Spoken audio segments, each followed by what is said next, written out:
So Brazil qualified to the 2026 World Cup, which was expected. You have to qualify to those tournaments. If Brazil don't, it's gonna be a catastrophe. But they did it, and I made a video a week and a half ago about Brazil winning the 2026 World Cup, and everybody hated on it. Almost every single person hated on it. Even Brazilians, of course, they hated on it and said we don't have the capability to win. I kind of understand. After watching these two games, I kind of understand why they felt that way and had such negativity to the national team. Now, for me, today was a very promising performance for Brazil. Overall, the way Carlo Ancelotti lined up his team, it was very promising, and this is probably the best Brazilian performance I've seen in a long time. I would say. They looked a lot more coherent, and the team was overall a lot better defensively.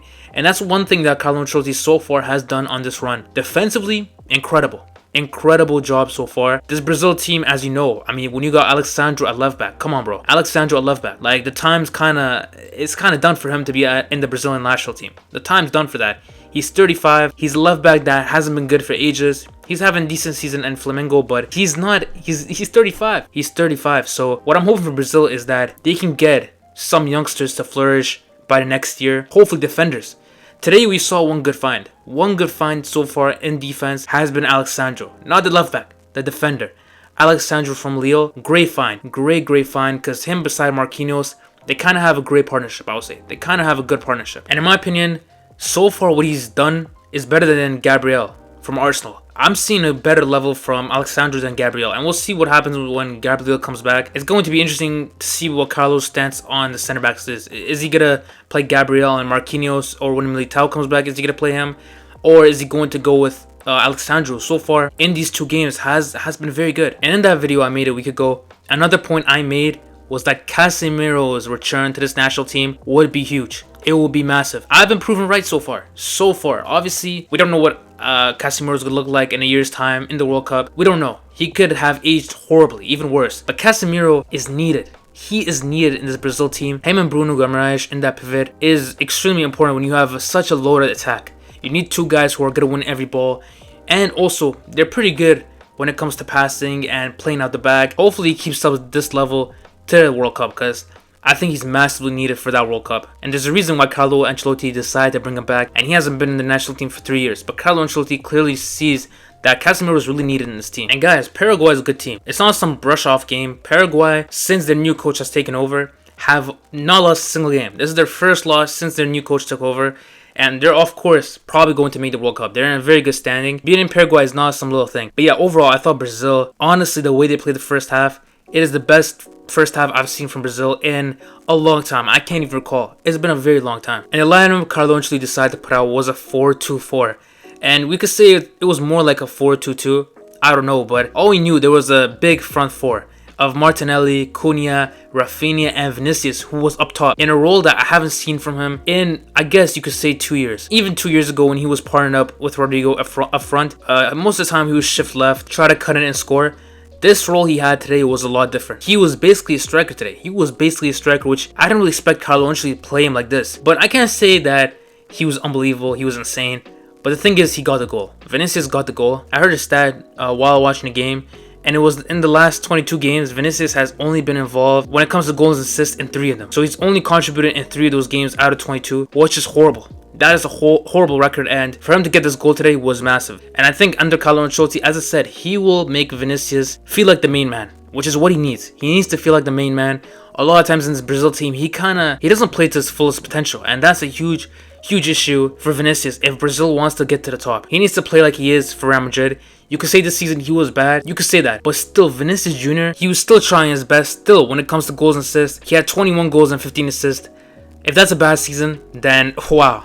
I'm waiting to see his best. But for Brazil, even when he has a bad game, you don't see him score or assist. It's nice to see him score when today he didn't have a good game, in my opinion. He didn't complete a single dribble. Other than that goal, I didn't really see him much. The guy we need to shout out for making that goal is Matheus Cunha, who today was, in my opinion, the best attacker in that Brazil team. It's going to be very interesting to see what Carlo is going to do when the next World Cup comes around. Because Cunha, in my opinion, if Neymar comes back, if Rodrigo comes back, he's not going to be a starter. But off the bench to have a weapon like that, instead of a guy like Richarlison, is needed. He today created the most chances. He's very good on his feet, very composed, great technically. I mean, Man United, in my opinion, got a great player in Matheus Cunha, and he was great in dropping deep and kind of creating something out of nothing. One thing I hope Carlo does is trying to give Rafinha a bigger role. Today, I mean, I don't think he played the best. Again, I don't think the wingers, Vinicius and Rafinha, those two superstars, I don't think they played the best. And it's kind of making me wonder whether Rafinha is way better on the left. I mean, obviously for Barcelona, he's been playing on the left the whole season, but today he played on the right, and I don't know. I don't know if he's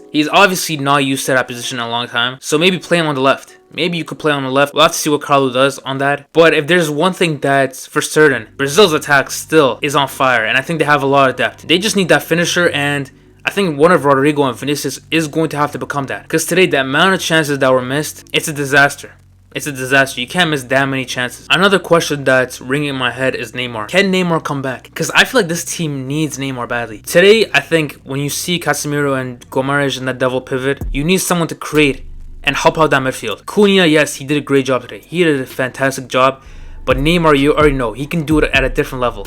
His legs are gone, he's a bit washed, but when it comes to creating chances, I bet he can still do it. And we'll see next year how he is. I don't have any expectations on Neymar coming back. If he comes back, that's a big surprise and a great surprise. But if he doesn't come back, I'm not going to be disappointed, because Neymar at this point, he gets injured every week. This week he tested positive for COVID. I mean, come on. Like, this guy, I don't know what type of luck he has. It's like someone did black magic on him. I don't know. Neymar has zero luck. So for sure, what we could see in the future, if Neymar doesn't come back, is Rodrigo off the left, maybe Rafinha off the right, Vinicius up top, and Cunha behind him. That front three sounds nice. Martinelli played alright. Don't get me wrong, but Rodrigo's on a different level. Rodrigo's on a complete different level. And again, I think Brazil's defense has some flaws. Like the left side, the left back needs to get sorted somehow. It needs to get sorted. You would hope Carlos Augusto can become an option there, but Carlo Ancelotti hasn't really played him at all. He's trusted Alexandro, who, for me, is done. One guy that has surprised me a lot though is Vanderson. Vanderson so far looks like he has that right back position on lock. I don't think anybody else can take it from him so far. These two games very solid going forward, and also very solid defensively. The connection between Rafinha and Baldi and Barca was so nice. I think Vanderson and Rafinha can create a similar connection. If Vanderson just overlaps, which he has done a lot this game, and he was doing a lot. He was one of their only attackers off the right. He's very good at overlapping. If he can overlap, it might help Rafinha go centrally, and that's where he does most of his damage. And yeah, before I end the video, this was Brazil's best game in a while again. It's a low bar, yes, it has been a low bar for a long time, but this was their best game in a while. These two performances under Carlo Ancelotti hasn't been super inspiring, but I don't think it's been the worst. He needs to sort out some things, and so far I feel like the most focus he's put on is the defense. He's trying to sort out the defense before anything, and so far 2 clean sheets in 2 games, it's not bad. That's pretty good. In the last 4 games before these 2 games, Brazil didn't keep a single clean sheet, so it's improvement. It's a huge improvement. If they can find a left back that's competent, this side can go far. If Militao can come back healthy, he's already come back from ACL once. He's a warrior. I feel like he can do it again. It's a lot to ask for from him, but I think he can do it again. And he will be a solid option in center back or at right back as a backup to Vanderson. Because Vanderson, I feel like, for sure has that spot on lock. He's done an incredible job. I would like to see Andres Santos get more minutes, or Andres Pereira. I feel like that team needs a bit of a creator. But Casemiro and Bruno Guimaraes as a double pivot, something I like. That's something I like a lot. But that's my opinion. What do you guys think of Carlo Ancelotti's first win as the Brazilian coach? Let me know in the comments below. Anyway, hope you guys enjoyed the video. Like and subscribe if you want daily football content. As always, peace out and have a good day.